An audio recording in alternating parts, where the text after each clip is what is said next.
Hey everyone, welcome to the 15th episode of Header Footer Gallery Presents. We're doing things a little bit differently this month, but before I get into it, let me tell you who and what the Header Footer Gallery is. So let me do the intro thing. Header Footer Gallery is part of the New Media Caucus and is dedicated to promoting the creative output of our members by situating their work in thoughtfully curated exhibitions that take place across our entire web presence. New Media Caucus is an international nonprofit association formed to promote the development and understanding of new media art. We represent and serve artists, designers, practitioners, historians, theorists, educators, students, and scholars, recognizing new media art to be inherently interdisciplinary, multimodal, and evolving. We support and advance a wide range of inquiry to catalyze further evolution of the field. The New Media Caucus is committed to extending and sustaining the diversity of our community board and membership to promote an environment of equality, inclusion, and respect for difference. We prioritize inclusion as an ongoing collaborative process of growth that we continually address both within the caucus and in our field. My name's Harshini. You've probably encountered me before if you're regularly tuning into our podcast. I'm usually behind the scenes, but on this episode, I will be your main host and also your curator for the current exhibition that's live online on the New Media Caucus website and hosted by the Heather Footer Gallery. It's called The Trace of Dawn. And this episode is super special because I'm actually going to interview all of the artists and they're going to talk about a little bit about themselves and their artistic practice and the work that is live in the exhibition. So this is a chance to kind of hear a multitude of different voices, get to know the artist better. I really encourage you to take your time through the Trace of Dawn. I did this open call that was for light or screen-based light works. And because I was really interested in works that were not only, video that you could experience on a screen, but really looking at the format of the screen itself, the kind of idea of light bleeding off the screen, the fact that light is limitless, borderless, that you could experience a work as a video, but also as a piece of light art. And so just to kind of take you through a little bit of my curatorial note that you will encounter when you enter the exhibition. It just begins with light cannot be contained. Even on a screen, light bleeds off the edges of the frame, unbound by any border, an intangible touch on your skin, a temporary trace on your eye. As I was curating all of the works, it also became very clear to me that stillness and slowness was going to be fundamental to the exhibition because you're probably going to encounter this through Google Chrome. You're going to have it open in the multitude of tabs that you have open, and actually these works force you to confront that and force you to slow down. So maybe this is an exhibition you keep open while you're working, and when you need a break, you come back to it, you take a moment, you return, or if you're like me, you're gonna open it in the middle of the night in total darkness and experience it in full screen. But I really encourage you to really spend your time, take your time with it, embrace the stillness, maybe close the plenitude of tabs you have open. But just breathe and just be, and they offer this form of resistance to the chaos, the flurry of everyday life. So I'm gonna let the artists talk about their works, and I'm gonna stop talking. But I'm super excited, and I want to first introduce you to Koa. Their work, Electromagnetic Morphing Existence, is a piece that you can experience in the exhibition either as full screen or actually, if you walk towards it, it exists as a cube in the space, so you can actually experience it in a kind of virtual spatial scenario by entering the cube. So enjoy.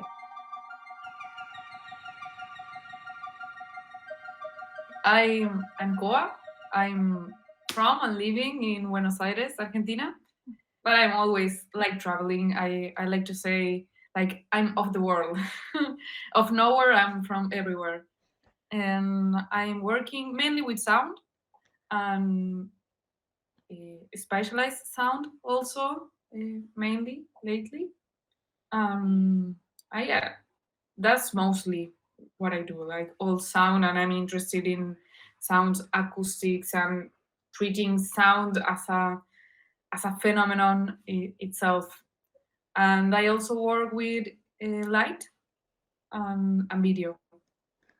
Amazing. I mean, So it's that's a I think that like the sound was the first thing I noticed about your work. It just like especially like listening to your piece with headphones is the most like amazing and immersive experience. It's so nice because you start to hear like all the little details also in the sound. So I'm wondering if you can like tell me a little bit about your piece. Did you start with the visuals, the sound, or what was your process and what is this piece about? What world are we entering? mm, for me, yeah, I don't have like a methodology. Like I just treat sound and image the same way. For me, it's like a different language, but it's kind of the same. um, and there I started, I think that with sound, and I had all the things I wanted to try in video. So it was like mostly making music and then using my own soundtrack of music for making and experimenting with video. So it was like this morphing. That's why I put it like morphing existence, and this like going from one thing to another, and how sound transforms to image, and image also transforms to sound. And yeah, I'm thinking the computer itself or the screens itself as something that holographically projects itself outside of the machine. So it's also transforming the space. It's like what you say with sound, like sound occupies a space. So I like to, yeah, play with that. Like it's something that really, even if you're listening a piece I made the other side of the world and you listen it there, you're now the sound is there in your room or in your headphones or inside your head also. And also with light, it's like projecting outside the screen, so it melts outside of the machines. I love this. Like you're also like you have so much excitement when you talk about it, and I can really feel that even though like we're working with technology, but it's like a very physical, a very corporeal, a very Mm. bodily experience. So now I'm curious, like what's your story? Like how did you start in this world of sound and visuals? How did I start it? I don't know, life. Um, I've always made sound, so yeah, for me was like discovering. I think like the most important things was discovering like the loop and drone, and yeah, and discovering that with sound I could really, yeah, how to sculpt what you have inside and feel it coming back to you immediately. So yeah, it was kind of this process also of transforming yourself while you are transforming the material world, something like that, like sculpting while this thing you're creating is also sculpting you. Oh, So I it's a love that. feedback with the world. And I think, and I, yeah, I like technology to think those things outside of the like normal ways you would use it, like, yeah. Amazing. I one of the things I love about your piece is well, firstly, it's like always like gets me moving and grooving. Like I would love to see this in Berlin. Like if I imagine a physical exhibition for this work, I would love to like see you there performing live, see the visuals like completely Woo! like massively Love it. projected. I think it would be so wonderful. And even through the screen, like even just from a laptop screen, I found it such a powerful piece because it does have like that transcendental quality, right? Oh, I love it. Thanks so much for saying all that. Yeah, and I thought it like with this thing of the screen melting outside and yeah, giving you a bodily experience. I love that of the lights and the colors and the, yeah, it's like sound and also image are like a wave, and light are waves. So yeah, it really goes through space. And I imagine the piece like to watch it or listen it with closed eyes too, but you can, even with closed eye you can feel the differences between those lights and projection, and it's really quickly kind of so you can feel also those changes even if you're not with the eyes seeing at the screen. Are you are Yeah, you using I any mean like also the interactions with the space, like even if you're with a computer, you could put it being in front and being in the dark, and it's a different experience. Or if you put the computer facing maybe to a white wow? pared. Yeah, wait, wow. Yeah, so it projects also to the room, but more bigger and with a different quality. So I like exploring all those things. Amazing. So space and like spatial exploration is a important part of your practice. Yeah, exactly. Yeah, you said it perfectly. No, you said it perfectly. I'm just processing. Um, amazing. I was wondering in the sound, like, do you use any like natural recordings or audio Mm. recordings? Because I when I was first listening to it, I really felt like it was not only like technical sounds, but there was like actual some, manual recordings that you had done. Do you want to talk about that a little bit? Yeah, it's a very important part of my practice. I think that I travel a lot to natural places and lots of places here in Argentina that are, yeah, very ecologically important places that maybe they are not well known here, so well known, and they have a very important ecological like function in all the ecology of, yeah, even Argentina and even the world, because it's like Amazon that is these places that really absorb the, well, they have lots of functions in the world, so it's important to protect these places. So yeah, I go and capture all those sounds and then I play with them and process them. And I like how in natural places you can feel how all the sounds, even like there's no silence, but all sounds are talking organically to each other. And I like beginning from these recordings and then I process them all and play with all stuff. But I love having like this seed, like this natural seed in the, yeah, in mostly all the music I make. Yeah, Yeah, and having like so separated like technology nature, but if not, it's like techno nature, techno nature, techno nature, and how you can combine and making more powerful, yeah, stuff, like starting from nature, like always remembering that we are nature and technology is also nature and we are all an extension. oh, And not with this piece, but what I'm now exploring more is like more organically generative stuff, so working with kind of generative patches in the music and generative patches in a touch designer and how to combine them, so it's, yeah, kind of this conversation also, like it's like making, I think it as making an ecology of sound and image and light. So how could sound and image talk organically one to another and affect it, right? It's like affecting one another. so you're building worlds. You're a world builder. Oh, I love that. Yeah. But from, yeah, extension of our own world, because I don't know, I before I like it to think it like that, like new words, but now I'm like, I don't know, it's just projections of ourselves in other worlds. Yeah, it could be.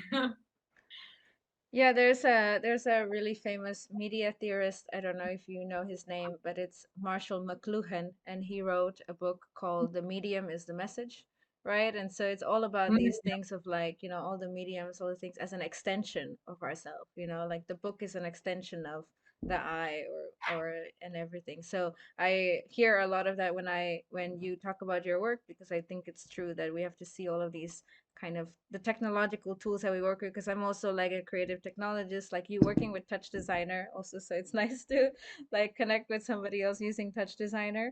um all of that as like an extension, right? All of nature as an extension, so we can create this kind of techno nature experience and not get too lost in the digitality of our world. Yeah, and even talking about digitality and virtuality and everything seems so ethereal, but all technological things that are required for the virtual come from, yeah, stones and minerals that they were like years of the earth making them, right? So it has a very material existence too. Yeah, So it's totally. also relating to this material existence and even ancestrales, producciones de la tierra ancestral of the stones and minerals that let technology emerge. Completely. Yeah, it's like we're holding everywhere we go. We are holding lots of minerals with ourselves. We are like techno cyborg mineral cyborgs. Yes. That's awesome. That's amazing. I something that's I mean when I was curating the exhibition, and like there was so many different kinds of works, and then when I started to make a selection, it was very clear that the selection I was making was also about like slowing down and about having a physical experience. And I think your piece is Mm. really interesting because even though it's like very like energetic, and very fast paced, I think it's also just about, for me at least, it was also about like slowing down, getting lost in the moment, being like really absorbing this like audio visual experience and just enjoying and just being, rather than, like going to a video, clicking play, expecting something to happen. Your piece is really about like connecting with my body and getting lost in this world that you've created. Oh, I love it. Yeah, yeah, even not getting lost, but yeah, this like flowing and letting the mind go. So it's like melting the mind to be in your body and, yeah, habitando the space and the world. And yeah, in sound, like more fast paced stuff is something more new. I'm experimenting now. I'm like doing a lot of techno lately, but what I mostly do is more kind of ambient and really drony and meditative stuff. So yeah, it's like these very floating, no time experiences of sound. That is, yes, a sound that started and you don't even know when it starts, when it finished. So I like working with that kind of ambience stuff. But I feel like, I don't know, I lately find, yeah, it's techno and all this repetitive stuff. It's also a drone where you can exist and you can make your mind float and just be really, really present in your body. Because To- it's like, or even repetition or even extension in time gives this kind of sensation. Totally. I think techno is really interesting because you have all of that, that kind of repetitiveness that you were saying, but also this idea of the ambience, the trance, the like melting your mind. Like you could hear it in ambient, but you could also hear it in techno. And I think techno is like really wonderful because of that like repetitive thing. And it's also a quality that I see in your piece. And I love this idea of like melting the mind, because now I'm thinking of the visuals also, like they have this melting quality to it. Um, and I just feel, yeah, I think what you've created is such a intensely like visual and physical experience, but somehow also so relaxing, because I'm just like going, right? I'm just melting and just enjoying this kind of trance state that you've created. I love the melting, melting mind. Yeah, it could be called like that, the subtitle. Melting mind experience. Melting minds bodily experience. There you go. That's perfect. And Um, techno nature. Techno nature is kind of Techno the nature. synthesis. So is that a really big thing then in your work, techno nature? That's what you're exploring now. Yeah, I think, yeah. And these like bodily experiences and sound and light occupying a space. Amazing. Like the Cool. material existence of sound and light could be. And how Amazing. these affect us. Like having a different sound or having a different light, it affects how we work and how we exist in the world, how we move also. even if it's a natural light also, or a natural sound, or industrial sounds. That I think happens lots of in cities, that maybe when cities are really noisy and there's a lot of sounds happening, but nobody kind of pre-thought about the affection of those sounds, so how it's going to affect us. So we have lots of different cacophonies of sounds that are not speaking to each other. Yeah, I don't know, if you go to a forest, there's no silence, there's a lot of noises and a lot of sounds, but everything is kind of modulating and listening to each other. Yeah, I find it amazing how when you're like in a forest full of sounds, each animal and each insect, it's in a part of the spectrum. So everything is kind of occupying its own space and having a conversation in a part of the physical space. I love how your mind works. Like, I think it's really beautiful to hear you talk about your work. I'm also realizing that I should like keep the video on this interview because you have so many wonderful hand gestures while you're talking. So, like, keep the video on this one. Hello. Yeah, uh, almost having bodily experiences. And yeah, yeah, if I play live, I'm like, woo! Letting the sound flow through your body, and yeah, the sound and music. I love it when it's playing live because you also have like the people giving back to you. So it's, yeah, this very thing of giving, receiving, and being in the feedback. wait, just to, I'm getting very excited and we should just keep talking. For the podcast, I just want to ask, Yes. where should people follow you? How do people follow your work and all the amazing art that you are making? Okay, my webpage. Like I have mostly in Instagram, but I'm trying to go out of, yeah, of it. Like I don't know, I keep using it, but yeah, I'm trying to habitate another spaces. So yeah, but always feel free to talk to me. And yeah, and now I'm in Argentina, but then I'm in another part of the world and I'm everywhere.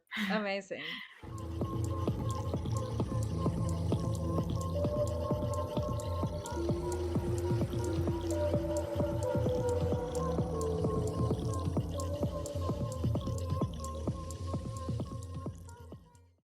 Next up, I had a really amazing conversation with the artistic directors behind Orange Grove Dance, Colette and Matt. Their piece, La Tierra de mi Madre, the land of my mother, is actually the first piece that you encounter when you enter the Trace of Dawn. Here's a little snippet to give you a sense of it, but I'm going to let them take over and introduce themselves.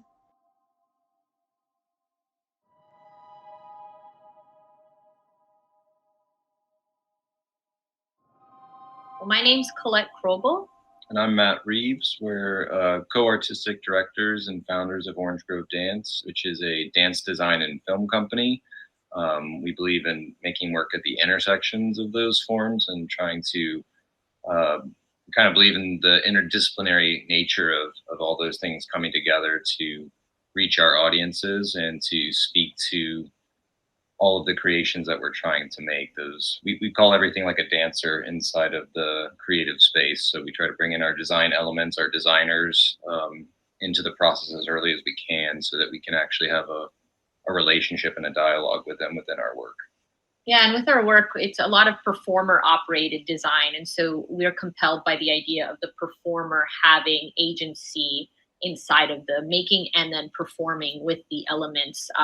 So they're a part of our world from, like Matt mentioned, from the beginning, but it really integrated in. And so with the work that we submitted, which is called La Tierra de mi Madre, which translates to the land of my mother, we use this 3-foot light device through a duet, which is really a trio with it, through the space with two of our amazing collaborators and performers, Juliana Ponguta and Robin Nevi Brown, who are performing in it. And in that duet, it comes from a lot of research and just excavating into my maternal family's exodus from Cuba in 1980 during the Mariel boat lift. And through the stories that I heard throughout my childhood and all of this gathering of moments that we then parsed through and dialogued and talked about. There's this one really poignant moment for me where my mother shares when they got on the boat to come over to the United States, the captain handed each person a glow stick and told them, hold it tight, because if we capsize in the ocean, if you break that and have that, you have a better chance of being found in the water. And so that moment has stuck with me. And my mom describes as they pulled away and the lights of Cuba faded away, it was the darkest she's ever sensed. And so holding on to this potential light as they traveled those 90 miles, knowing that they were moving towards the United States, was a really kind of captivating moment for me. And so that duet comes from that idea of her and her sister on this boat, holding on to this glow stick. Amazing. That's really beautiful. And there's a few different things that you said that really resonate with me. I mean, firstly, my background is also in theater, and it also comes from an interdisciplinary place. So when you were talking about the intersections of dance, film, and all of these other forms, I really also see that in your piece, because you're right. It's not just a duet. It's, a trio. Is that Yeah, it's a yeah. trio, but maybe even a four character piece with the darkness as well, right? Because light, you have the kind of representation of the glow stick, but the darkness, the shadows, feels like an equal also player in the scene. Absolutely. No, that's a really good. Yeah, and I think there's even another point that we got to reflect on recently was one of our collaborators, who's also a dancer in our company, was filming it as well. And so Jonathan Su, who did the cinematography, knew the dance very intimately, but that extra perspective and movement of the camera for what was a one take was also a key collaborative element, and it had to move and duet and relate to Respond, the dance yeah. in much the same way as the performers did with also the light itself. Yeah. We were struck by the idea of it being a one take that we never cut really, because of the same idea of that journey. There was it kept going, and so there was this idea of not cutting in the moment, letting it live. Yeah. Yeah, and I remember I watched it a few times, and I really felt like, because it would be so easy to, cut it and say, okay, in this black we change and we edit it, right? But it didn't feel that. It felt very intentional. It felt very like one movement, and even with the camera moving and everything. And I got a lot of pieces that were documentation of light works, and this was not that, right? This was a film, this was a performance, this was not a documentation of a work. This was a piece in itself. Do you work with the camera and film a lot in your practice at Orange Grove? Yeah, it's a large part of our creative practice, and so I don't know what the exact percentage-wise split is of film projects to maybe live works or installations, and sometimes it's a mix of everything. But early on, I think in one of our first productions when we were still in New York, we started working with projection and media design, and sort of via that form fell in love with film as well, because the creating the content was sort of I thought it was a masterful extension of the dance vocabulary and things that we already were really interested in as choreographers. Is you control the audience's perspective in a way that is so fascinating, and you're able to control depth and focus, and we even kind of learned from the language of film, like how to jump cut a moment live on stage. Some of those things started influencing us Right. back and forth, and I like to think that a lot of the work we make is somewhere in between those. Even if we're making live work, we think about it in a cinematic way, and probably when we're making film works, we're bringing in a lot of our theatrical sensibilities to that space as well, and trying to see how they influence each other. Yeah. One of the things that really struck me, because I've read the description briefly and then I watched the whole film and then I went back to the description. And when I was watching it the first time, it really felt like the sensation of being on a wave. And so when I went back and read the description, I was like, oh wow, like I can really feel that sensation. And part of it comes from the dancers and their movement, the other parts is the camera pulling in and out, but it really feels like I am on a boat, I am on a wave. And so I'm curious about like how does it get to a point where you can translate that on film and evoke that emotion, but also how did you develop the kind of the moves with the dancers? Yeah, it's interesting because I was so captivated by this application, like this submission, because truly this work doesn't exist without light and without darkness and that duality. And to find what the sense of it was, what the life of this trio is, we did a lot of improvisation, and our company does a lot of partnering work and a lot of contact improvisation work. And so it actually started just being in studio and having that 3 foot 2x4 and just two people, and the idea of having to take care of one another, and how do you hold someone's weight when you're holding something else, and the responsibility that's inside of that practice. And so we spent a lot of time just seeing what naturally was coming out of the performers, and then through that we started to excavate and land on specific things that we started to tie together. And right away from the beginning, Peter Leibold, who is our lighting designer, brought in like a mock-up, the idea of what the future one would look like and feel like, but we needed to feel the weight. Where's the battery? Because there's a battery installed, so that later on, all of those things are already coming into play. And so from improvisation, it led into the building blocks of creating the work as a whole. But we kept going back to these research elements of that trip, of that journey. And this was inside of a companion set of works, which is a tetralogy. It's 4 works, and this was the third one inside of a third one. So these dancers had lived inside of these other works, so a lot of that research and movement DNA was already inside of them in different ways. And so it kind of like naturally unfolded. Yeah, and I think the light itself is such a, as soon as we got it in the space, and we, like Colette was saying, we'd used it in a larger canon of works in different ways, but it translates some pretty big poetic images. And especially in this story, what is the light that you're going to literally carry with you from one place to another? And then just getting to be in the space with a light and sense the weight of that moment, or see what imagery would be evoked from carrying your own light, the only light you have with you now. And what does that mean? And going out into this void, going out into the darkness, this great unknown.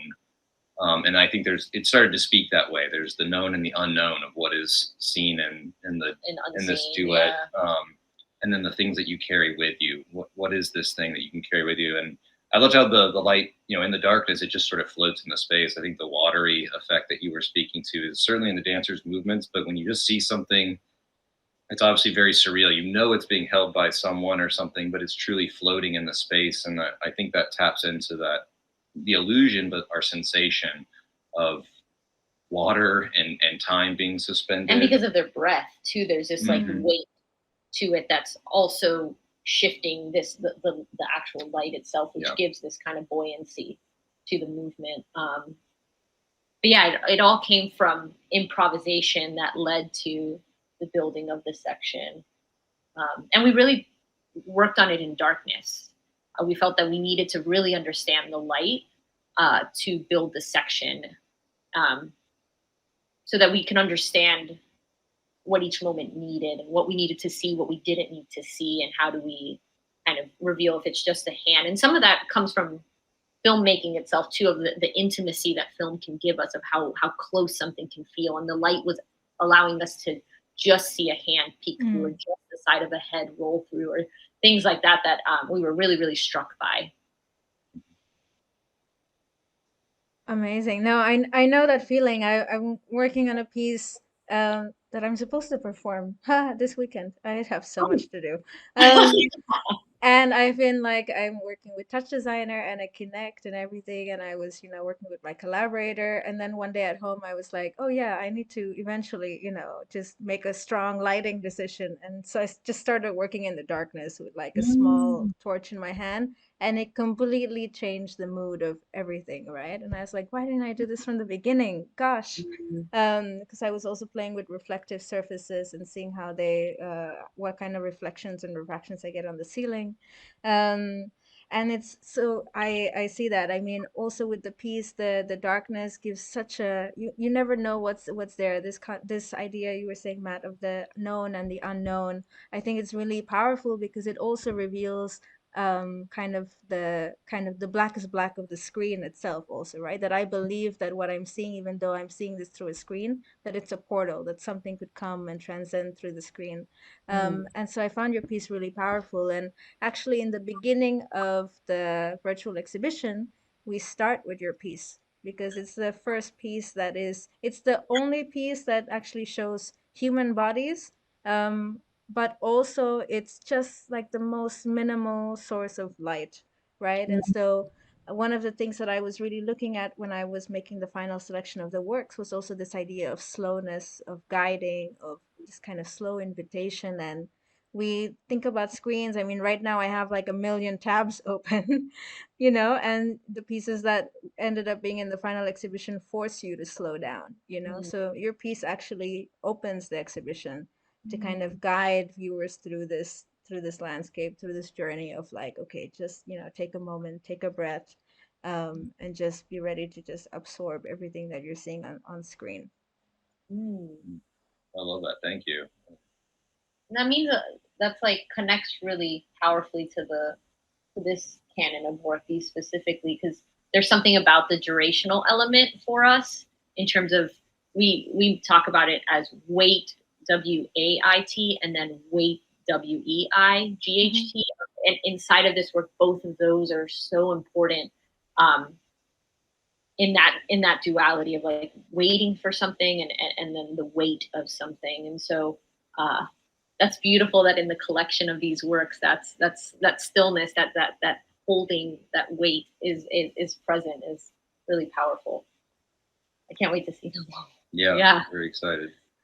Yeah, and it forced me to slow down too. I think my partner thinks I'm a psycho because I would look at all of the works in the daytime, and then and at night I would turn all the lights off and rewatch them, right, in total darkness. He was like, "What are you doing?" And I'm like, "I'm curating right now. Just give me a moment. This is the curatorial process."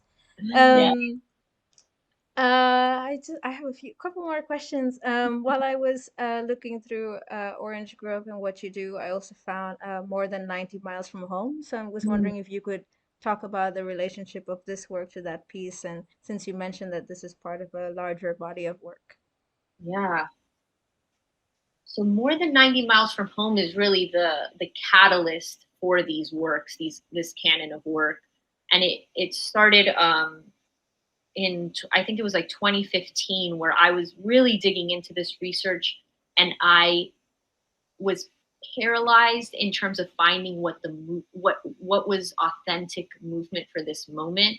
And the only way that I could access the work is to dig into, for the first time, poetry. I was writing bilingually and just trying to excavate through all of these childhood memories that I had heard so much growing up, that I actually had I had truly inserted myself into my mother's memories. And I almost felt that I was there in so many of these moments. And so as I was digging into all of this and hearing and going back and asking and interviewing my family in terms of the Exodus and then the moments that led up to that and all of that, I more than 90 miles kind of was a pouring out of this research. And it became it's had two iterations. More recently, I redid it as a one-woman show here in DC, but it really comes from that. And in that poetry, one of the first things I wrote was, I have had 4 recurring dreams since I was young that tear me from my sleep. And in that, we realized as we were starting to build that canon that maybe there is 4 dreams. That is what we're trying to decipher. And we really think of it, our work, in dreams, where we're moving instinctually. We don't really understand what perfectly we're building, but it's kind of, I don't know, it's like building blocks in front of us, and we're like deciphering it as we go. And more than 90 was that catalyst for this canon. And so it really digs into the storytelling of the journey. And in more than 90, the new iteration of it, when it's a one-woman show, I'm using tape recorders to kind of summon or call my mother into the space with me. And so through the tape recorders, she speaks to me and I speak back. And she helps guide me through the piece. Because I realized in those dreams, because I've inserted myself without my mom there, the dreams don't exist. And so I need her, and she at times like wakes me up from it or things like that. So More Than 90 has really become this powerful, I didn't even know what it was, but it's been this like powerful catalyst for these other works. And so bringing it back from its 2015 iteration to last year was really meaningful. To now that we had all of this other information in these 3 other works, like what is that work now that we can make it? Because before there was no one live in the space. It was just installation. It was an installation with voice over. And I realized at the time afterwards I told Matt, I was like, I wish I would have been live in that space. I think that was the one missing thing. And I think I wasn't ready to be yet in the space with all of that information. And it felt very vulnerable. And finally, after these years of continuing to go through that work, I finally felt that it was the right time. And so it became this kind of evening length one woman show with my mother in it as well. So yeah, it's been a really phenomenal collaboration, and Colette and I were sort of having this unique moment in grad school to get to do sort of 2 different research pathways for ourselves again, versus we've been collaborating together for a very long time. But we were, and then this outpouring, it was really amazing because Colette started just writing poetry and had this, really up until then, I feel like you hadn't tapped into, you knew these stories growing up, but you really had just never like sat to pause and reflect on your lineage and how these things had impacted you. And I was trying to, I was doing a different parallel research a lot about dreams and comparative mythology and how these images are transcendent images are evoked through dance is what I was trying to look for and trying to figure out how to build it. And I sort of realized as Colette was doing this that, oh, there they are. All the things I'm trying to decode and figure out, they really existed in these incredible stories, but Colette was writing poetically and really writing in also, I think, a mythic language, something that speaks even deeper into these big ideas for human beings throughout time of exodus and transformation and journey and what the things you carry, the weight of your life, the light and the darkness, they were all sitting there in these in this poetry. And we thought it was going to be maybe one piece, but it turned out, you walked away from it and you realized there was so much more still to do. And very curious that at the beginning you wrote about 4 recurring dreams, but we didn't clock that. But later we were like, oh, I guess there's more than we thought to this. For sure, it's a lot, and it needs the space and the time and the care. And I'm also curious, like in this kind of relationship between memories and dreams, like where does the memory end and the dream begin? That's beautiful. Yeah. Yeah, I think that's like the big question of the work, and they're they come from so much of the same place, the way things get imprinted in the brain, and even how memories change over time in your brain, and how you are constantly reforming them. Yeah. But that process of conjuring them, which I think we do so much in the arts, we're conjuring something from within ourselves and putting it out there, which of course memory is attached to it, but also maybe other projections and other ideas we're not always certain of. We just know, we saw the image of it and we know it needs to be out there. So it's kind of a big soupy pot to to swim through and then and find what's there. And I find even looking at the work now, you can still be finding more meaning in it over time that you didn't realize was there in the original evocation of the image. Yeah, there's something with the memory. We had heard this thing where every time you recall a memory, it decays even a little bit more in terms of like the exactitude of the memory. And so there's something in that with bridging it with dream that allows us to allow for the decay to happen a little bit, and then whatever the new. And it's very interesting because these memories are from my childhood, there's already dream built into it, because I don't know what's real and what's not, and certain things I know are not real because I was not there with my mother, but there's other things where I'm like, is that exactly how that was told, or is that through my own memories that is how I've built it now? And so we, in these works, we allow ourselves to leave it in what Matt was mentioning, like this soup space where we're trying to, there's still like the deciphering that's happening, and the okayness of like not knowing. Yeah. Yeah, I think there's the other, is your personal memory, but then there's sort of the greater subconscious of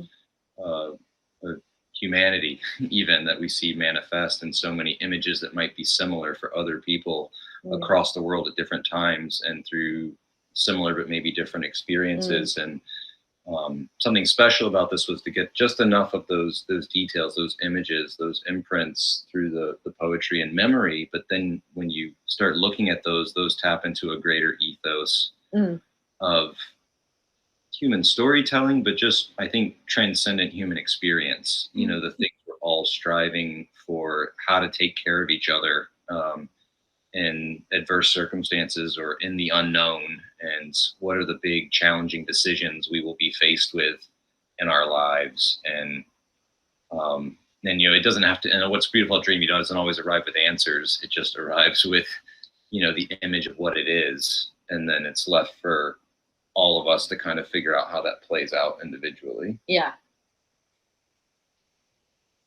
Wow. Well, firstly, I want to say I think soup space might be my new favorite theater technical term. Soup space. um, well, we talked about the piece being very poetic and dreamlike, but as you're explaining it, and of course with the story behind it, it's also an incredibly political piece about survival and resistance and migration. And I was wondering if I may ask, like particularly in this time in the United States, when there's so much bullshit. I feel like I can say that. It's my podcast. I don't need to censor words. There's so much bullshit happening. Um could you like what's I guess my question is like how do we find hope in these times, and particularly as first generation and second generation migrant artists, how do we keep these stories alive? Mm.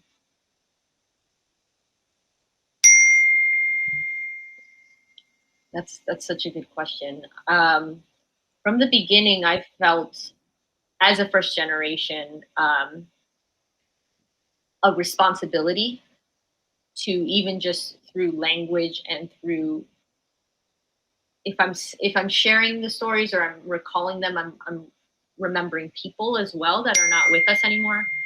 Sorry, I don't know why my computer's doing that. 1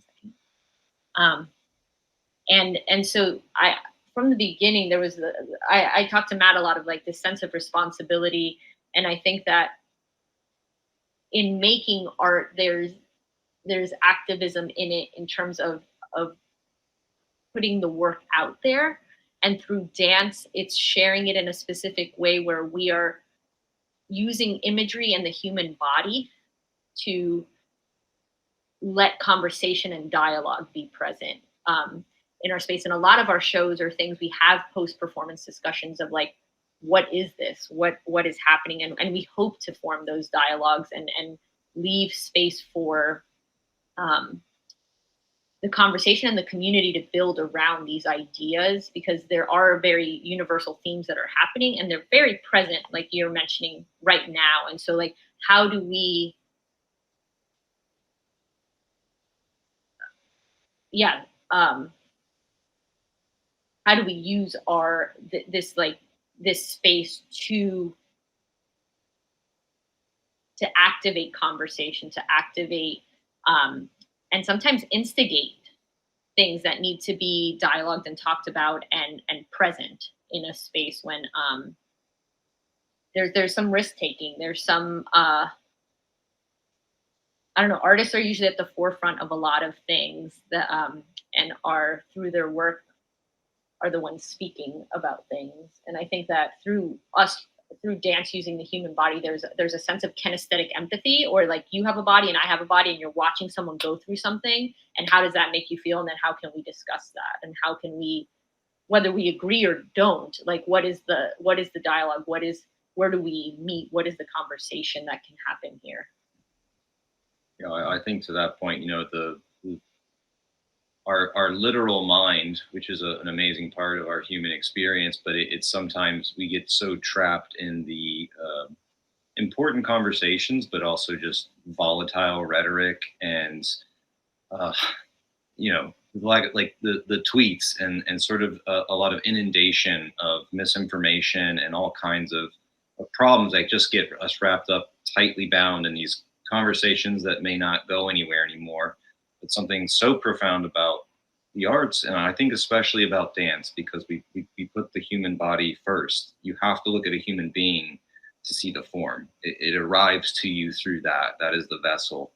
And nothing could be more humanizing, I think, than to do that, and to be seen, to be witnessed, to put a human being there, I think changes so much of what was a conversation for people. And that you know, the hope is if we could do that more, if we could really see each other in space, maybe in silence at times, to just become aware again of our humanity eye to eye, it would do something, I believe.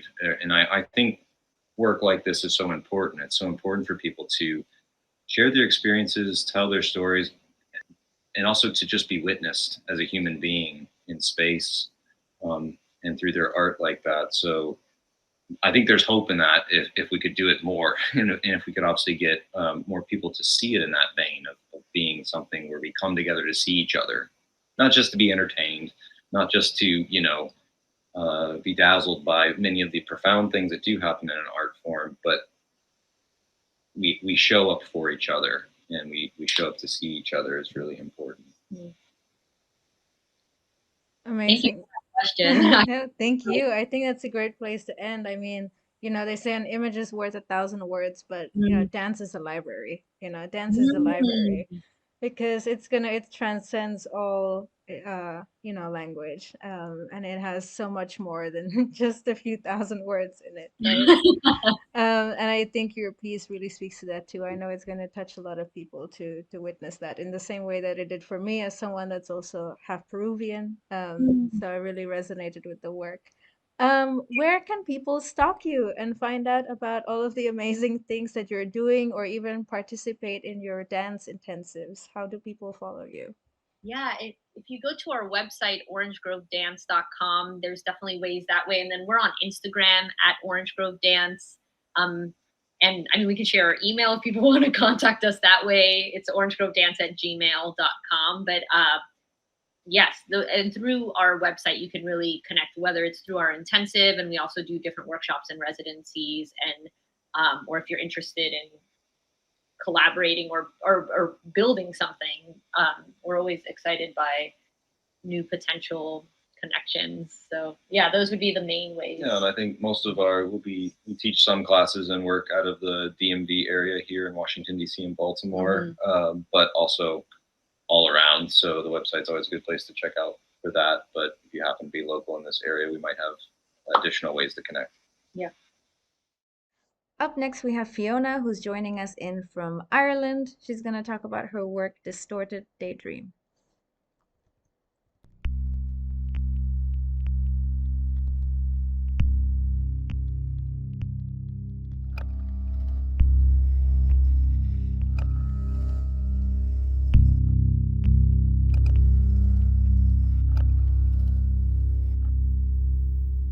Fiona Patten. I'm based at the moment in Dublin in Ireland. I make audiovisual works mostly where the sound informs the visuals. So it's a lot of sound design and kind of deep listening exercises that then I'll be inspired for my visuals through the sound design process. Really interested in various philosophies of experience, including like embodiment or immersive experience, and using spaces to empower spectators and viewers in terms of maybe even just simply becoming curious or addressing questions that maybe are political or are maybe more personal. So yeah, using the audiovisual space as a point of inquiry. I love that. So your background is in sound and you made your way into visuals, or what was your journey like? I started with visuals, and then I was working with spaces, kind of a scenographic practice. And it was through the scenographic practice that I found sound to be a really powerful spatial element. So then I just kind of dove into that and found that I really love sound design as well. So it's kind of a cocktail of all those things. Yeah. Amazing. And I think that's super interesting because I always call myself a projection designer. And then one of my friends, they're very adamant that I say that I'm a scenographer, and I'm like, but I'm a digital artist. I don't work in like real space. So in your work, Mhm. like how do you balance this the digitality of what you do? And even this piece feels very analog in a way. Yeah. So I'm wondering like what's your relationship between virtual and then physical space? Yeah, virtual space is really interesting because it can be whatever you want it to be. So I will find inspiration in real life before creating something virtual, and even just kind of simple things like going out in nature and then taking that inspiration to create that sense of realism in the virtual world, because that's kind of how you become immersed almost, is that it Mm. feels familiar.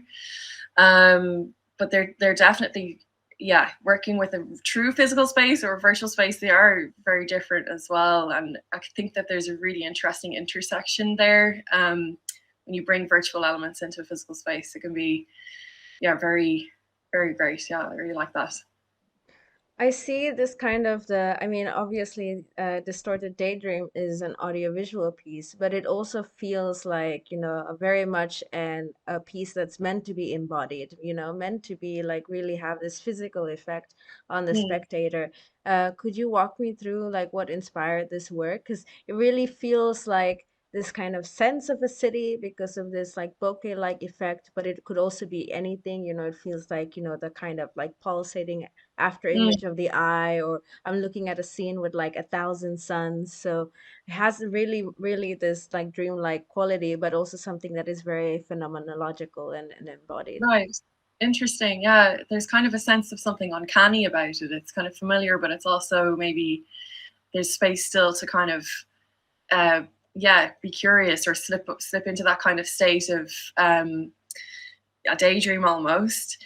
The inspiration for it really came through working with an old DV camcorder, and just I really there's something about when you're recording, whether it's audio or visuals, you kind of become closer to your surroundings when you're like, it's almost like you're taking a step back to do the recording, and you can kind of become a spectator to your own surroundings.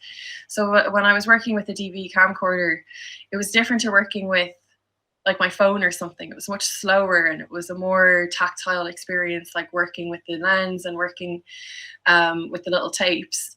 So it was almost kind of like the technology inspired the feeling, because when I was like zooming into things and finding how the light was interacting with the lens, that just like I just kind of wormholed with it then, and I wasn't creating with intention actually. It was, which was quite interesting. It was for the joy of it, which was, yeah, it was a really nice process because it just kind of fed itself then, and it kind of just I was able to work with the medium. Yeah, I really enjoyed it. So there is definitely that sense of something analog, because it is like it's tape, but then obviously I digitized it and I edited it, and then worked with audio to create that sense of kind of a uniform world. The audio also was originally a 16-channel spherical ambisonic piece. And it was quite interesting to think like looking at a flat screen, but having a immersive sound, like what does that, how do you experience that? Because we're so used to kind of like looking forward and looking deadpan on things. In a way, it kind of gave the sound just this kind of agency to move around the person. You kind of are able to maybe just relax in one place and let the sound happen and let the visuals just be as they are. Yeah, so it is a nice piece also to just kind of just watch with headphones, obviously, as well. So it's binaural. It's a binaural mix now. So, but yeah, it's definitely kind of this dance between the technology and the kind of curiosity that was coming from what I was discovering.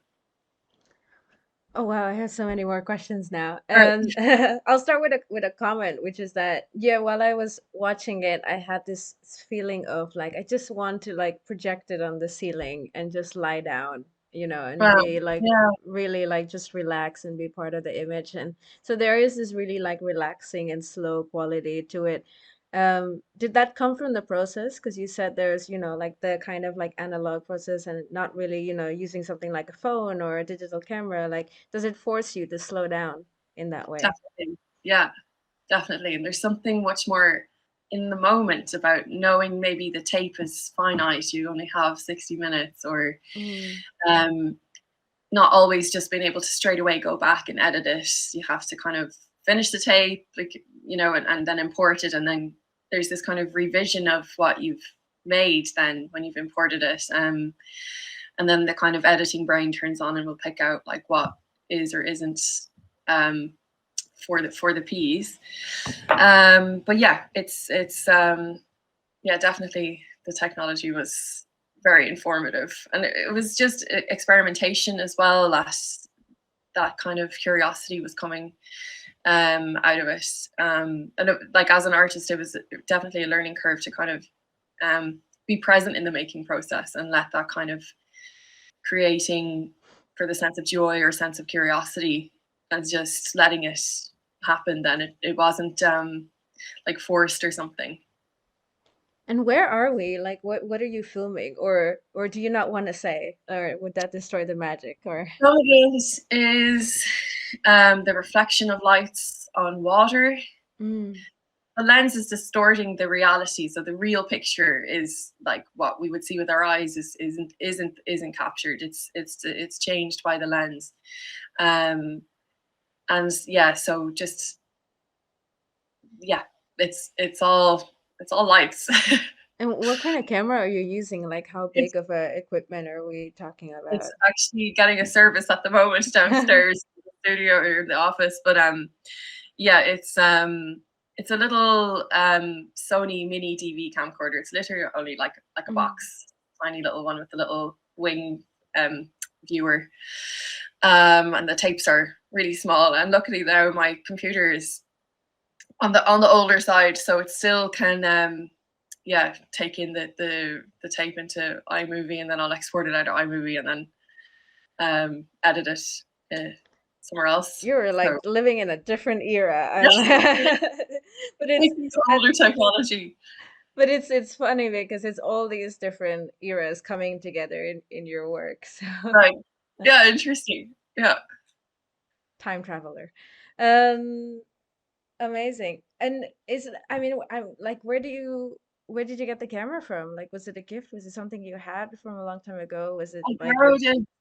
Yeah, I borrowed it from somebody and was basically just kind of collecting moments and around me for a long time. And then about a year and a half into doing that, I just kind of started experimenting with the camera itself, and found that there is an element of kind of distortion that can happen through the recording. So that's where Distorted Daydream came from, along with the kind of research I was doing in that time about phenomenology and Munier's concept of cinematic daydreaming. So they kind of all happened around the same time then, because that philosophy, that philosophy is about how maybe you're just watching a film and there's dialogue, or and you just kind of slip somewhere else and you're watching, but in your head you're you're somewhere else.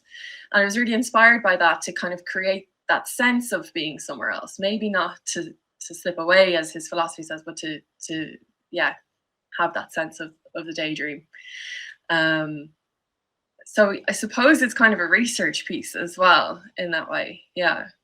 No, totally. It absolutely is. Um, and what would be you talked about this kind of spherical setting. So what would be your kind of ideal viewing experience for a piece like this? Yeah, lying on the floor, like you said, that would be really nice. Maybe more of a concave screening would be nice. So like not just like a deadpan flat image. It would be nice to have it projected in a space in a more of a rounder way to kind of encourage this kind of movement as the sound moves. And in that sense, maybe there is a bit more embodiment of the piece and of the audio as well. And having that spherical sound or even just surround sound with it, I think is really important to it, because maybe eventually I would adapt it so that the light and the sound are moving together in a physical space. That would be really great. So the physicality in this, I mean, you mentioned in the beginning embodiment and using spaces to empower spectators. Could you talk to me a little bit more about that in your artistic practice? Right.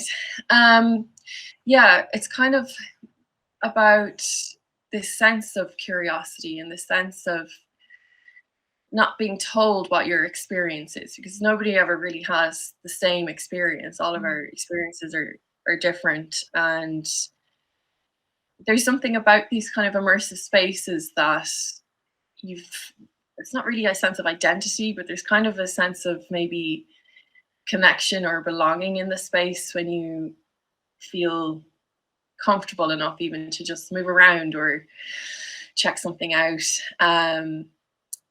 Yeah, and that sense of kind of exploration in a space. So yeah, I'm really inspired also by older spaces that kind of have a history, and you can tell they have a history when you're in them. And then there's this real sense of like, wow, like what is this space and the experience in that then. And I suppose that then the sense of kind of empowerment that I mean is like that you have that agency and that autonomy in your experience to fully be there and fully experience as much as you can. Yeah, my entryway into like all this like immersive worlds and things was through theater, but not through theater in the proscenium sense. It was, Right. my first like immersive theater experience was like a punk rock concert meets projection meets installation, and it was a reinterpretation of Hamlet, and I was like, Right. what is happening? And there was an actor walked next to me, and I was like, what is going on? And my friend was like, this is theater. And like, I don't know like, this is all the craziness that happens in my brain, because until then I had only encountered, like audience on one side and stage on the Yes. other. And then to be part of the scene, to be part of the place, and like this feeling of like, um, I guess not site specificity, but that the place, that's like you said, the place also has a story to tell, and Mhm. you can have encounters, and you yourself are participating and have a role Right. in the space. I think that really like allured me to all of this. And I found out recently, because I was talking to somebody about this, and apparently in Germany they don't really, say immersive space. They call it Mhm. narrative space. Right. So how Yeah. the space itself has a story, So I Yeah. found that really, really interesting. Yeah. It is interesting, definitely. And even the word immersive, it kind of feels a bit, it's not really what I mean. Like Yeah. narrative does kind of take you, like exactly this space with its own story and kind of portraying that with the media. Then that becomes either the message or just integration into the space is enough to kind of give you that like kind of that breaking moment where you Mhm. feel like you're part of it rather than separate from it.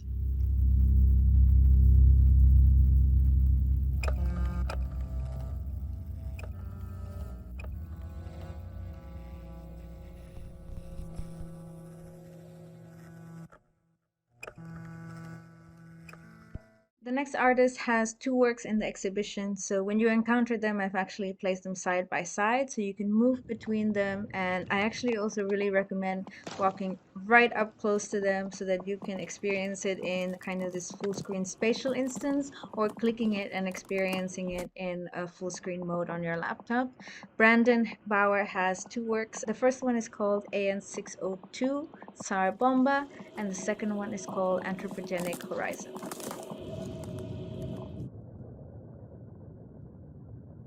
Yeah, my name is Brandon Bauer, and I'm, like a conceptual artist. Essentially, I do try to look at things, very deeply. Some of the main concerns in my work, especially in the last, 2 decades, have been critically examining nuclear weapons and thinking about notions of ethics around them, and that's where kind of both of these works come from. So the Zara Bomba work was part of a exhibition called, uh, excuse me, yeah. Let me just bring it up here real quick. Mm-hmm. So the Zara Bomba work was from this exhibition almost a decade ago now, called The Colors I Cannot Explain. And that one, I started really kind of rethinking the spectacle of nuclear weapons and thinking about how, kind of the view of them is always the mushroom cloud. Like that's the terror. But, I was really thinking about it and thinking, well, that's kind of the aftermath. I mean, it's the explosion is really this, like, the horror of nuclear weapons. And so I was trying to find a different way to really kind of think about, what are these things that we've made? What's their implications for the world? And so I started like digging into above ground nuclear test films. And I was just kind of playing with it and just really looking at it, but trying to think about it conceptually. And I came to this point where I noticed in all of the above ground test films, there's a point where like the frame of, whatever was recording it, is completely obscured. And I was like, that really is like the horror, that's like, and it's also the metaphor, because there is the point where, these weapons, these things that we've created are beyond our vision, beyond what we could even imagine, like, the potential of them, and so I saw that kind of obscuring of the frame as that metaphor. And so I did this whole print series that I took test film, and I worked with some people from the Los Alamos National Laboratory and Lawrence Livermore Laboratory. They're like, they were creating new scans of the old test film because it's all on nitrate film stock, so it's like, gonna disintegrate. Right. And so they were like rescanning it and trying to create new digital copies of it. And so I started working with this historian at Los Alamos and this nuclear physicist out of Lawrence Livermore, and getting some of their new scans. And they would send me the new scans of their test films, and I would slow each kind of test down to that frame where it was completely obscured. And then I took a still from that, and I would pair that on these prints with a large image of that obscured frame, and then a small image that just had the thumbnail of the mushroom cloud, which is like what people usually, associate with this test. Oh, here was, Operation whatever, hardtack or something like that. And here's the mushroom cloud. And I would have all the information, like, here's what it was. Here was like the size of the explosion. Here's when it took place. Here's where it took place. And that was kind of like that reference to this image that, became this almost like Rothko abstraction,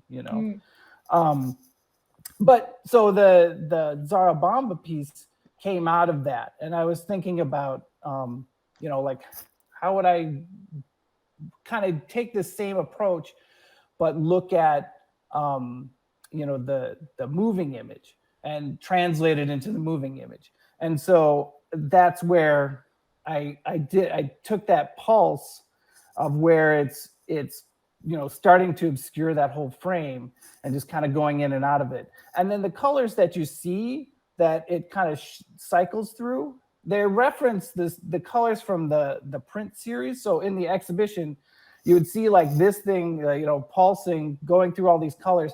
And then you would see the print series and you'd see like kind of the hints of all those colors. Although in the print series, I didn't, change the colors at all. It was just whatever was, from that still frame.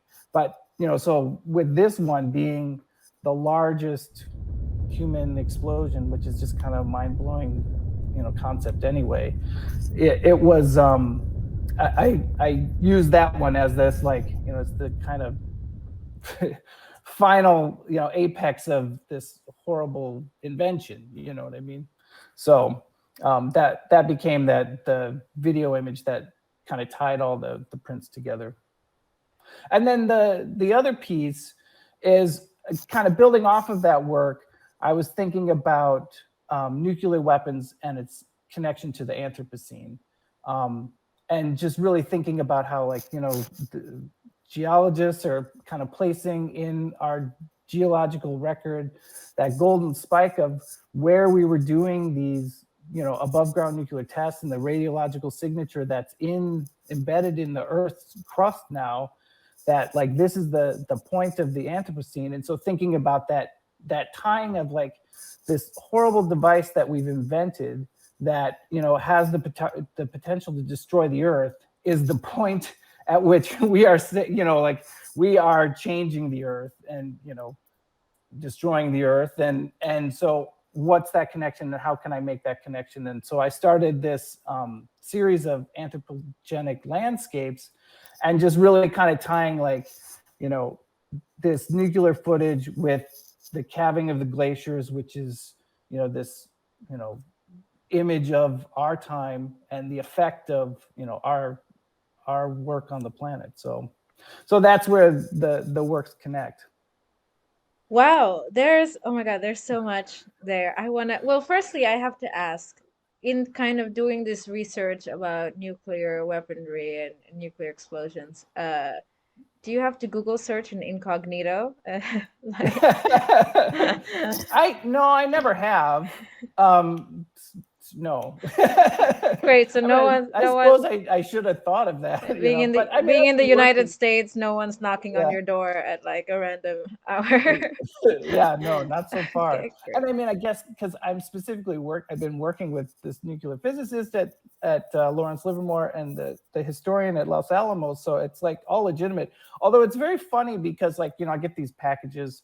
They'll send me, for when I first started doing this work, they'd send me, the scans on like, a DVD kind of thing. Like it was just a data disc, And so, I get these packages from Los Alamos of like, data. It's kind of funny, and they're really intrigued by what I was doing, I think, because, they deal with, physicists who are still studying these tests I'm not quite sure what they're still trying to figure out from the test footage, but it helps them with calculations and things like that. And so I think that they're really intrigued by my use of this footage because it's not something they encounter. So they've been very helpful.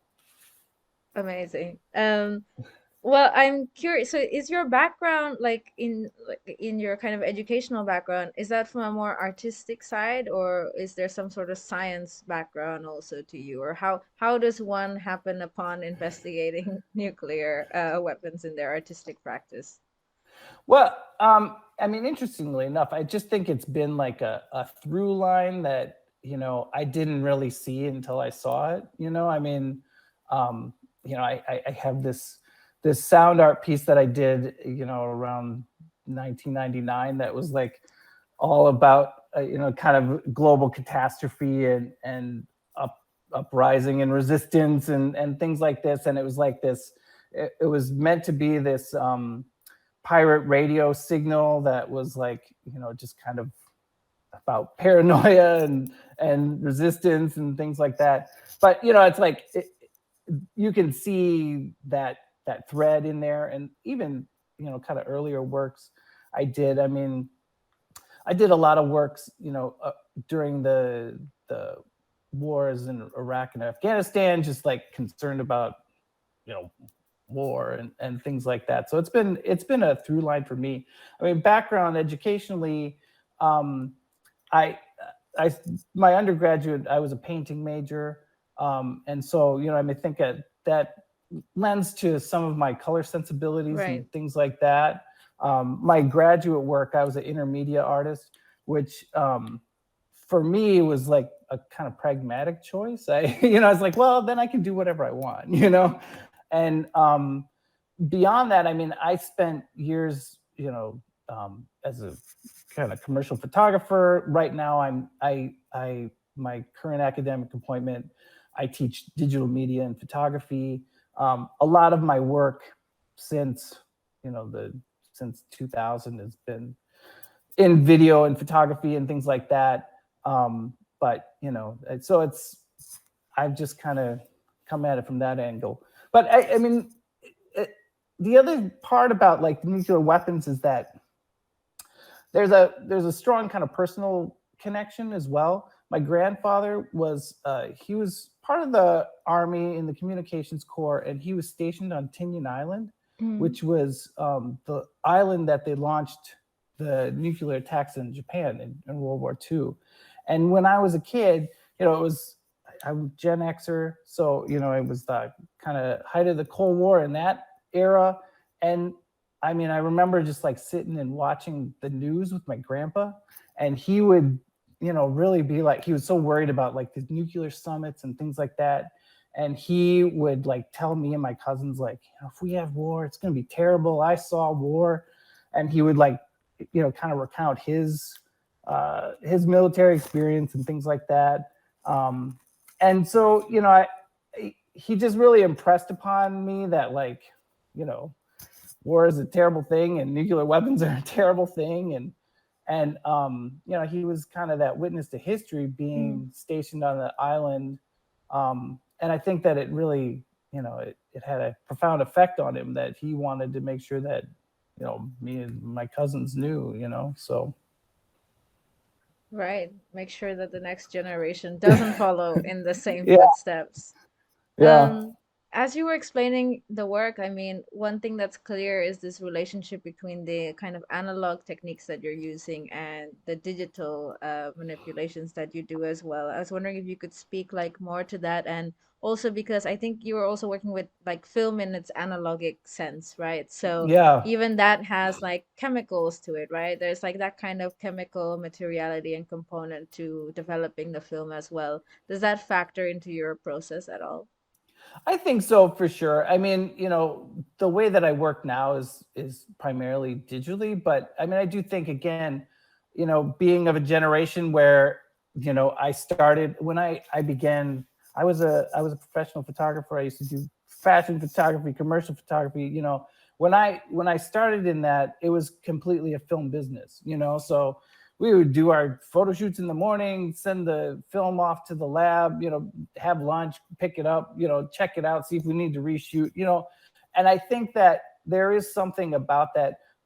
Plus my background just as a painter, there's a certain kind of like materiality, touch, physicality of like paint and things like that, that I think I've retained in my sensibility, even if, I mean, what I do is not that, you know what I mean?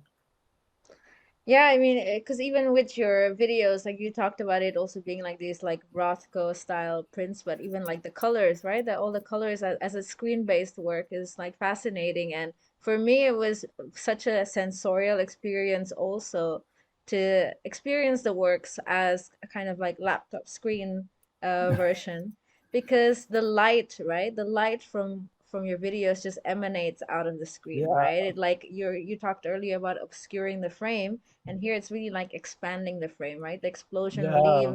leaves the confines of my frame and like enters into my space with its light and its glow. um Yeah. So Yeah, and I mean, I have to say, I love your exhibition. I love what you put oh, together. thank I you. love the other artists. I've been fascinated to really like dig into their work as well. But you know, I mean, I think that it's so interesting. I've shown these things in different ways. You know, whether it is like, oh, here it is a part of a film festival, or here it is a installation on monitors and projection. You know, and so it is interesting to see. This is the first time that they've been shown in like a online gallery like this. But I love the format, and I think that how you speak about it is wonderful, because it does. It's like just coming from, you know, when you have a full screen, it's just like glowing out past your screen. I mean, it's a nice experience. So I thought it was very well curated. Well, thank you. I appreciate that. Thank you so much. Yeah, especially with a virtual exhibition, there's so many different ways of being able to make one. So it was Yeah, also something that I couldn't decide until I saw all the works and saw what all the works needed. And for sure, like I wanted also to be able to experience them in full screen, but I also wanted to be able to like encounter them in a space, right? So yeah, with your two works, I also intentionally put them side by side because they can be viewed side by side, right? There's a similar color, language, and story that's yeah, happening there. But one of the kind of nice things about the platform New Art City is that I could like move closer to one and hear only the audio from that piece, right? And then move over to the next one and hear the audio from that. So in terms of sound and visually with the colors and everything, it felt like yours were the first two pieces that I placed into the space to really like figure it out. And I was like, yeah, okay, I think it can find a home here. yeah. Very cool. Yeah, I mean, I guess, you know, applying for this, I didn't know. Okay, well, online exhibition. I guess we'll see what that's going to be. But it is a really fun space to navigate, and I love the way that you know set up the objects in a sense, and how you can kind of move around and then just click on and expand and really get immersed into it. It's really nice. Thank you. um, I guess I think it's very clear like where your background in like color and light comes from, especially from the painting and photography. Um, and so I guess I'm curious, especially with your video pieces that are so sensorial and even with the sound, like, do you also play with spatial sound design at all in your works or? I do, yeah, and actually, kind of. So the exhibition that the Zarabama piece is from, there's also, so there's the prints that I described that are part of that, and then there's another 2-channel video installation that's a part of that exhibition. If you know, you had the whole all of those works together, and that one, it's basically there's 2 screens. There's a quote by this survivor of the Hiroshima bombing, who basically where the title of the exhibition comes from, and she's, you know, says something to the effect of, you know, I saw all these colors I couldn't explain, you know, and then those colors came and attacked me, and so what you see is like you see this quote on a wall, and then you see one of the channels of that, and it's just this footage from the aftermath of the bombing of Hiroshima, and it's this, you know, U.S. you know army. I mean, he's just probably some infantry guy, and he's just standing, and he's like pointing at the ground, and he's looking at the camera, and he's looking down at his hand where he's pointing. He's looking at the camera, and it just kind of loops through that, and then that loops through all these different colors too. Again, the same kind of colors that you see in the rest of those prints, but you know, it's just like, so you confront his gaze, and he's like, but he's showing, you know, because I mean, this was an experimental weapon. You know, they were measuring. They were like, what's the damage? What's the bomb radius? What's the, you know, like they were trying to figure out what this thing was that they created in many ways. And so he's like, he's showing the damage. There's just destroyed buildings all around him. He's standing in rubble, and he's just like looking at you and looking at the ground and looking at you, looking at the ground. Then you come around the wall, and you're faced with these footage of the hibakusha, which were these the Japanese survivors of the bomb, and you know, people looking at their wounds and, you know, measuring them. And there's just this repeated image of this one woman's eyes as she then confronts you. So you're like stuck between these two screens. And so, I mean, there's just this, like, you kind of get, but both of them are also confronting your gaze. So it becomes a kind of very powerful thing. But back to your question about sound. So the only sound that's in there is the sound of the warning trill of a Japanese crane. And so, and that permeates the exhibition. So there's this like natural sound, but it's also the sound of warning. And it becomes like immersive in that space as you're like taking all this in. So yeah, I do think a lot about sound. As you were talking about kind of the confrontation of the gaze in the example that you gave, which I would have loved to experience. That sounds like quite an interaction to have. I think one of the things that, at least for me as a viewer of your works, is also this confrontation of like the tension between beauty and catastrophe, because your works are beautiful, right? Like they are, at least for me, like there's something like soothing about it because of these like sunset, sunrise colors, and at first you don't really know what you're seeing, and then later it's kind of revealed that you're looking at a nuclear bomb blast. And so how do you kind of deal with this like confrontation between beauty and catastrophe, and like the nuclear explosion also as a spectacle in itself? Yeah, and I mean, I guess like that gets back to kind of the main, conceptual idea that I've been trying to get at with this work, which is it is that I want people to be drawn in, and I want people to want to like not give them everything, so that they, can just kind of dismiss it. And I mean, of course, we all know viewers today are distracted by any number of things. So what's going to draw people in and make them linger for just a little bit longer? And that's where, beauty can really draw people in, make them, question in a sense. And it is speaking of Rothko, I mean, it's something that, I really have taken from Rothko in many ways. And he had, he did this lecture at Pratt in like the 60s or the 70s or something. And he was like, I'll give you my formula for painting. And, it was basically like, something to the effect of like 90% despair, but 10% hope. You know what I mean? And it was like, so he, but he talked about how like, you needed to have beauty to bring in, to feel that kind of existential weight, but also to offer that there is some hope, and I keep that in mind, because I think that we do need to think deeply about these things. We do need to confront these things. We do need to be able to understand them, but ultimately we need to do something about them, and grow from it. And so that's kind of where I come from. I think that might actually be a perfect call to action to end on.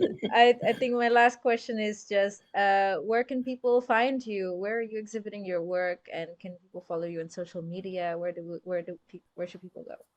Sure. Yeah. I mean, the only social media that I have is my Instagram, which I think that you've got linked to and things like that. So you can check me out there.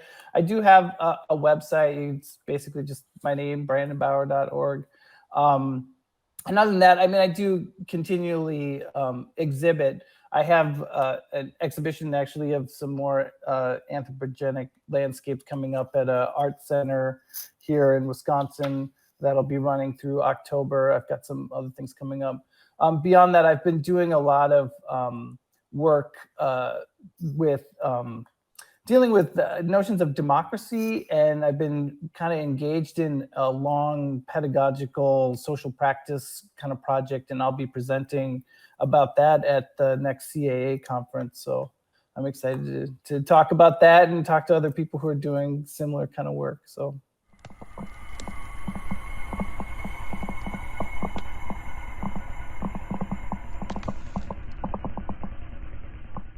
At the far end of the exhibition, kind of like in the blurriness of the horizon, almost like a mirage, is the work of Sandrine.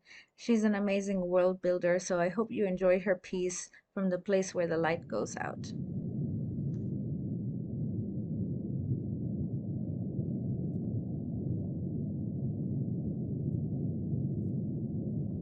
So my name is Sandrine Deumier.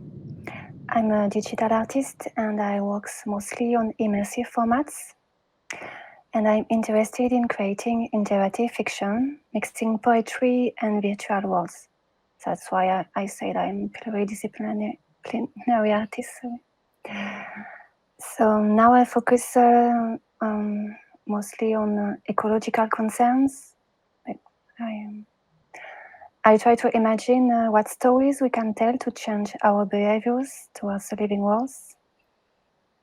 And in all your work, because I was seeing that you do poetry, you do digital worlds, and I think something that I love about From the Place Where the Light Goes Out is that it feels like a combination of all of these forms. It's the virtual, it's poetry. How did you start? Like, what was your first entry, or how did you start? So this video is a part from another work. It's an interactive fiction I made on Unity after editing the video for just a very short extract. So in this interactive works, it's like point and click anticipation fiction. I was trying to talk about how to imagine a future humanity without any damage on the world. I don't know. But and in this world, I try to just playing also a lot of light. No, so it's not. And But actually, I am in the north of Sweden, where is no night. The light is all the time. This is very, I don't know. I feel very strange to be here, experimenting this now. The sun is never ending, or just. yeah, I spent one summer in Finland, in the north of Finland, and I had the same experience that the sun didn't set. And it was Yeah. amazing because it was also for a performance festival, and we had some artists that their flight was delayed, and it was like, it's okay because we can just perform at 1 or 2 in the morning because there's light. Yeah, all the time. Is light something that you think about a lot in your work, or what is your relationship to light generally? No, it's before I was just working without light on some of other projects, just with the mist and no color, everything. No, so it's very new to use the light like this. So in Unity, you can put a lot of sun if you want. You can do everything. Yeah, so I think I put sometimes 5 sun in the. And one of the things that when I was watching it, I put it in full screen and I was just like getting lost in the space and really enjoying like the slowness and the pacing of it. Could you tell me more about like the decision behind making it kind of this like gentle welcoming, or at least what I perceive as this gentle welcoming into this world that's really something between natural and artificial? I think usually I'm working on this kind of slowly images. So because I like to public focus on contemplation, so that's why all the time my work is very slow. And so because we need to focus on observation of what is around us, I think, and not to go all the time very fast, no, like contemporary society maybe. So. Yeah, then we need observation, contemplation, and focus on other things than ourselves. But yeah, understand everything is connected. Everything. Yeah. So maybe it's not very. Sometimes I'm not comfortable because I'm just focused on virtual world, and is it very? Maybe I should stop everything like digital world and starting. I don't know. Yeah. This is my Yeah, I think one of the things that I noticed in all of the works while I was the ones that I selected, or as I was kind of going through the curatorial process, was this slowness, which I think is so refreshing and also necessary, because it's really, we really need to take our time, and especially when we're looking at things on screen, you kind of, I'm always like, I have like even right now, I have like 20 tabs open, in just one window, yes, and I'm yes, always I know. like clicking everywhere. And so it was really refreshing to experience some of these works and really like take my time and embrace the Mhm. slowness, and really also look at the impact of light and how it transcends off the screen. Last but not least is Carlos Paez, a Venezuelan artist currently based in Abu Dhabi. This piece is a little different. You're going to encounter it as an object in the exhibition that will take you to a folder that you then download. It's a piece that is not a video per se in the sense that you click play, but it is a video art piece that uses your webcam of your laptop. So it does require a moment. He and I actually had a conversation about should it make it easier? Should he, put his piece up as a website so that you just go to the website and it'll activate your webcam? And I said no, that his piece forces you to slow down and embrace the stillness. And that also involves the process of downloading this folder. So it's a couple of steps, but I really recommend that you do it and that you experience the piece. And I'm going to let him talk more about it and walk you through the piece and how best to experience it. Enjoy.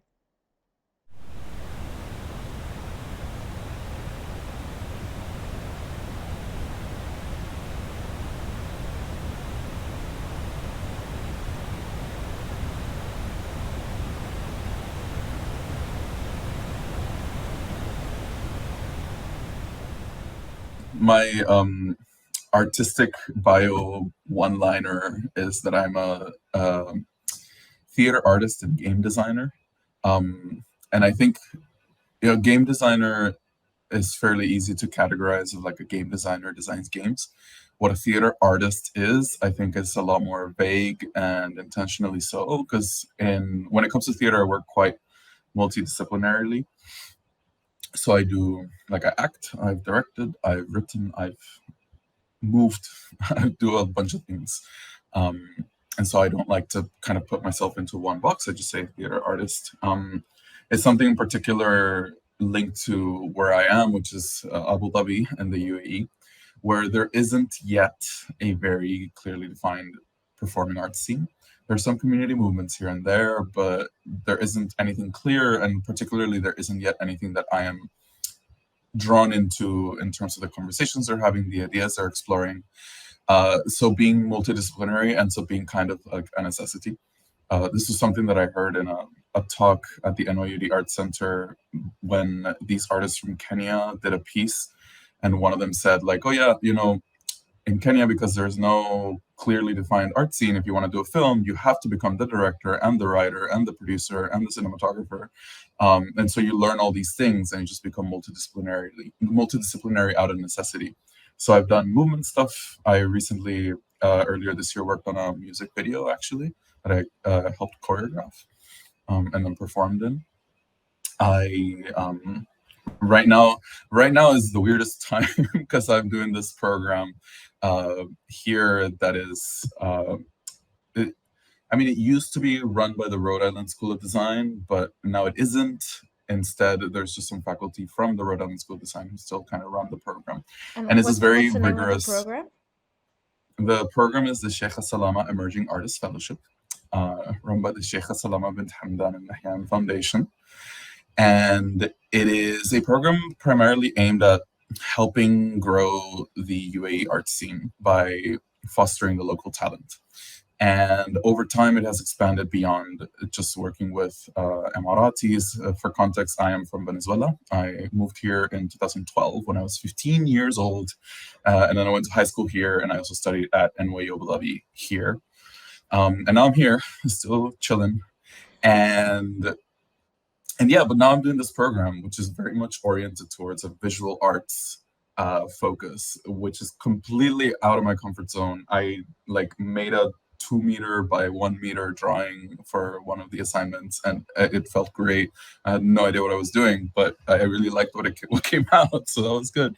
And it's been really interesting to also learn about that, because I feel like here in the UAE, a lot of the conversations that I'm more interested in are happening in the visual arts world rather than in the performing arts world.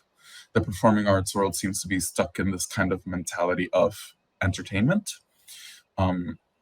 which, to borrow from the game designer Ralph Koester in his book, his 2005 book, Theory of Fun for Game Design, he says that entertainment is easy information and art is difficult information, which is something that I like to carry through with me, as like that distinction between what is entertainment, what is art. And yeah, but now I'm starting to try to work into that context of like, okay, what is art that you would be able to show at a gallery, and how do people think through that, and also what are the processes around that? Because traditionally, an artist will work in their studio, then the curator will come, have conversations, you'll see things, and then you'll put together a show. But in the theater, traditionally, you'll have a theater company, and you'll work with a venue, and you have like a lot of different, like the production pipeline is a lot more different. So I'm trying to figure it out. And this is all relevant because the piece that I submitted is very much, it actually came out of an exercise that we did for CEIF. And I can segue into telling the story of the piece, or I don't know if you want to ask the question. I will ask the question. Well, firstly, I want to say, I think this is true, that I think particularly also from the global south, you kind of have to do everything. You have to do it all, like you have to be the director, the performer. And I realized that also in my own work, that I was like, I am performing. I was like, directing or coming up with the piece, and then over time I was like, I am now performing in it. This was obviously going to be the result. I just didn't think about that before. So I do think it's interesting, like this kind of, we fall into the wearing the multiple hats, the title of multidisciplinary artist, because yeah, you kind of have to. And I think particularly in theater, it's always interesting because you're also kind of exposed to working with so many people, and you help out. It's more collaborative, and so over time you also pick up different skills, right? Yeah, that's true, for sure. Could you talk a little bit about your piece? What's the title and what inspired this work? This piece is in a very, it is in a rather like early stage of development, if I say so myself. It's gone through several iterations by now. But yeah, no, so the piece is called Slow Motion. And I think the story of where it came from is maybe kind of irrelevant to what it does. So maybe let's talk about what it does first, and I'll say how it came to be. But I guess what it does also is a little bit of like how it came to be for me. Okay, the really interesting thing about this piece is that my intention with it ended up being present in what was produced, but the more I tested it, the more people gave me a reaction that was very different from what I thought the reaction would be. Okay. And I decided to lean into that more and more as I developed different iterations of the piece. So originally, my impulse for it was to try and find a way to connect with the digital and with a computer that broke with what we do nowadays usually, which is, say, like hyperspeed, taking in a ton of content, don't breathe, just consume. There's a reading of Everything Everywhere All at Once that says that it's just it is about contemporary internet consumption, which makes it makes a lot of sense. So you can think about the madness of that movie, but it's just our lives all the time. And so I wanted to kind of break with that and be like, okay, what would it be like to interact slowly and not necessarily more thoughtfully, I'd say, but just in a more paced way that allows you, I guess it is more thoughtful because it allows more time for your thoughts to form. And this is kind of what I came up with. I was playing around with algorithms that would allow you to detect movement on the screen. And so I was like, okay, you can detect movement. What about just working with stillness instead? And I came up with this idea of like remaining still. And when you remain still, that's when the interactive happens. What's happening is that originally I was thinking I was creating this like meditative experience that would like, you would remain still and you would kind of like be in this meditation with the image of yourself that's in the screen, and then also what's happening to the image as it goes. And what I found was that, well, in earlier iterations, there was there was text that would say like remain still to kind of like be obvious about how you should interact with it. And I got a lot of feedback saying like that felt very tyrannical and like not really breaking with the kind of like dopamine addiction of like TikTok style consumption, for example, because that is like you're still kind of commanded by the machine. But instead, this one doesn't have any instructions, and so you're free to interact with it however you want. And then what happens is that when people do interact with it by remaining still and letting the motion happen in full, a lot of people tend to get really anxious. A lot of people would be like, "Oh, is this what death is like?" Or is this just I just feel my anxiety mountain here. Take your laptop back. Which was just very interesting to me because for me it was just like this kind of mesmerizing, fascinating experience. For a lot of people, the way that it was of kind of just seeing your own image disintegrate was very anxiety inducing. And I don't think it went to like a very jittery anxiety, because people would still spend their time with it and actually engage with it. At least everybody that I asked to test out did. But it was, it still felt like a sort of reflective anxiety. Like it gave you the time to think about it. So in a sense, I do think the piece is successful in that, like slowing us down when interacting with this thing. There was an earlier draft of it where you would press a button and then it would turn into confetti that would just fly around in 3D space, which was like the opposite of it. But yeah, this one, it kind of does that. So it is about redefining a relationship with a computer, with the digital, to make it slower and to slow down that rate at which we're constantly going through our lives in this age of digital capitalism.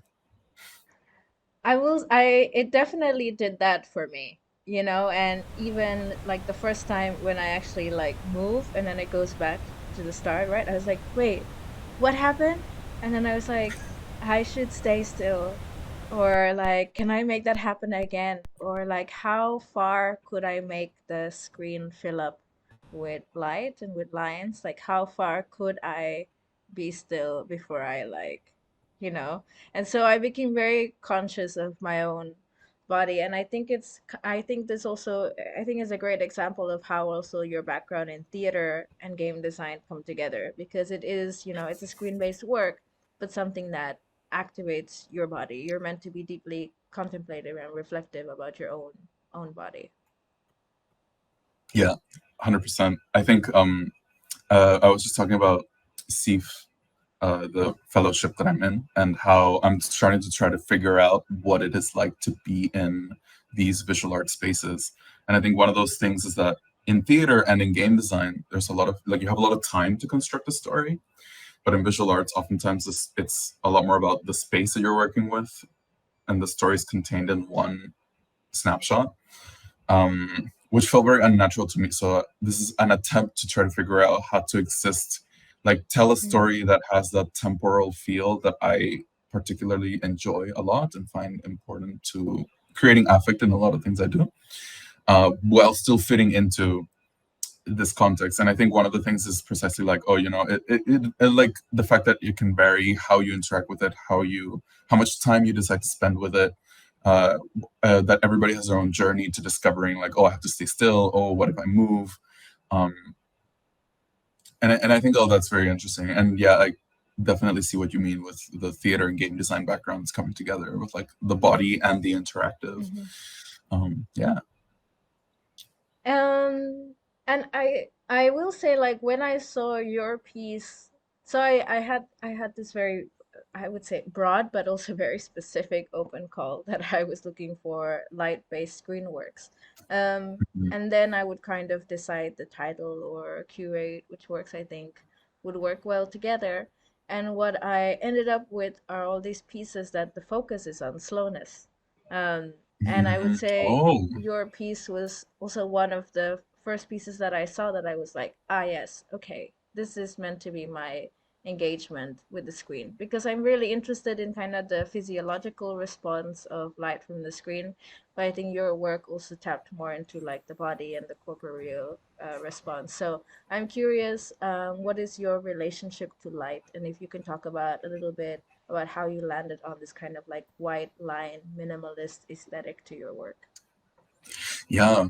I mean, how I landed into the aesthetic was very much through experimentation and play. Um, so the reason why this piece is how it is, I don't like before Sif, I wasn't very comfortable working with video. It wasn't something that really spoke to me. It's something that I hadn't really tried properly. But one of our instructors in Sif, this lovely woman Palestinian called Emily Jassir, who teaches at Nava in Italy, she is a documentary filmmaker. And so a lot of her exercises are film related. And this particular exercise that we did had to do with responding to work from a video artist from the generally from the beginning, that early video art movement from like New York. Um, and so and because of that, we had to use video in it. And one of the constraints of the first assignment that then this piece grew out of was that we had to use video. And actually, that first iteration that I made was just a Zoom call with myself, where then I recorded that and then put that as my background, and then did another Zoom call with that as my background, and then just keep layering it until there were like 7 of me, just like bored on a Zoom call on the same screen. It was very funny.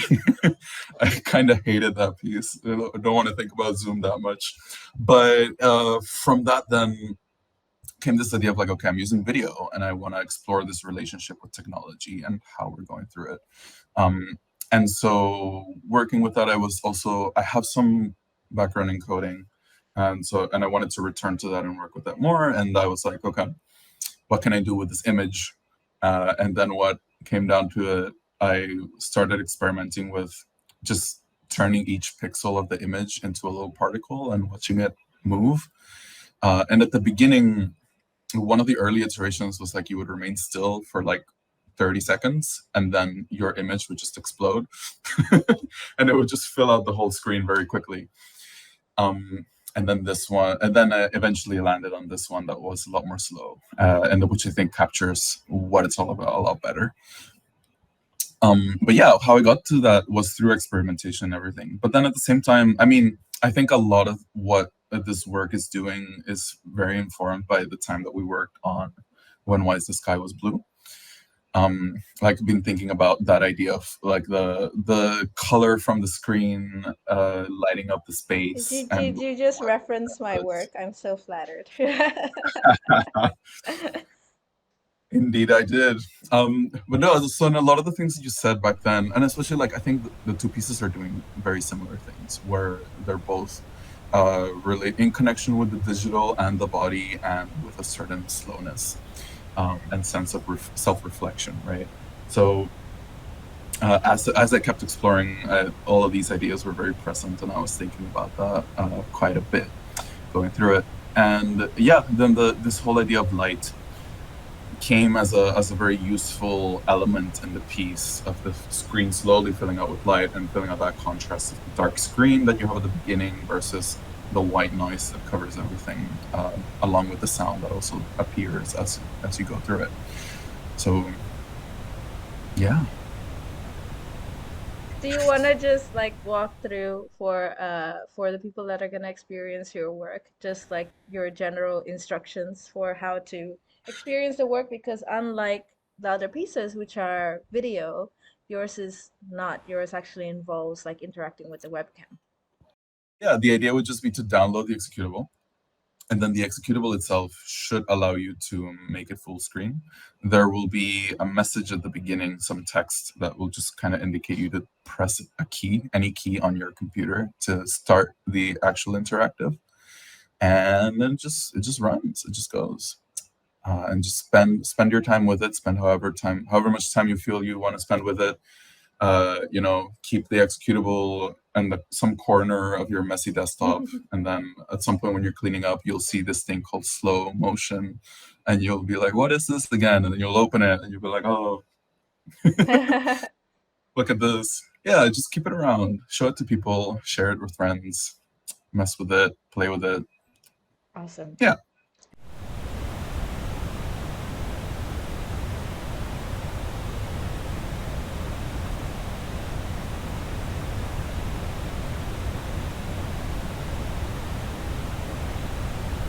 Amazing. And that's it. I want to thank all of the artists who participated in the exhibition, and also for the time that they gave to have a conversation with me.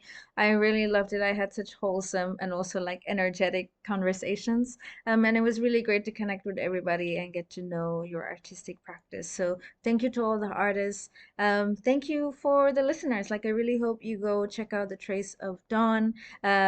Have it be something that maybe you keep open in the background and that you keep coming back to, or as Carlos suggests for his piece, that it's a little folder that exists in the corner of your laptop that maybe one day you encounter. And I want to also thank Renee G. Cepeda for the invitation, and the New Media Caucus for the opportunity to curate this exhibition. So yeah, thank you to the Header Footer Gallery for hosting. It's going to be up online for a little while, and I hope you enjoy it. This is where I cut and make a new recording, because of course I need to also remind you to like, subscribe if you like this type of content. Please let us know in the comments. We hope that this was interesting to also have many different artists in one episode. So let us know, like, subscribe, write to us. You can also follow me at HarshiniJK_ on Instagram, where you can also see all of the amazing artists, because some of them shared their Instagrams and some of them didn't, because they're growing, they're transitioning, they're figuring out what social media platforms work best. But if you go to mine at HarshiniJK_ on Instagram, you can find out about all of the artists and go directly to their pages and follow and support their work. So thank you again, New Media Caucus, Header Footer Gallery, and thank you.